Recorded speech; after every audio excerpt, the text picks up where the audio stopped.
Really hard for me to show up in my life because I always felt like, oh, I am anxious or I am depressed. And so sort of felt like creating this self-fulfilling prophecy. And while I definitely dealt with some what felt like anxiety at the time, come to find out later in my later adulthood, I realized that I'm just an empath and I was feeling energy, which was a whole breakthrough in and of itself.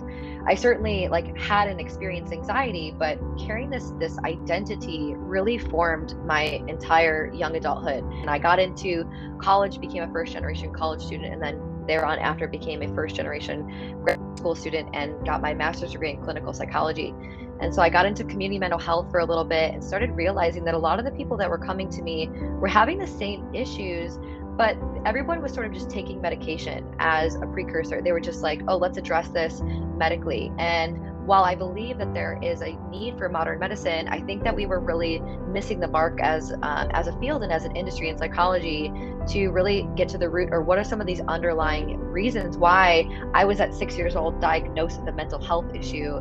And so I started utilizing myself as my own guinea pig and started playing around with. I got off of medication. I was able to like supplement and use exercise and different healing modalities in order to really heal my anxiety. And so I started just utilizing myself as a guinea pig and started realizing that there's so many more tools, and there's so many more exercises and things that we can do to heal ourselves.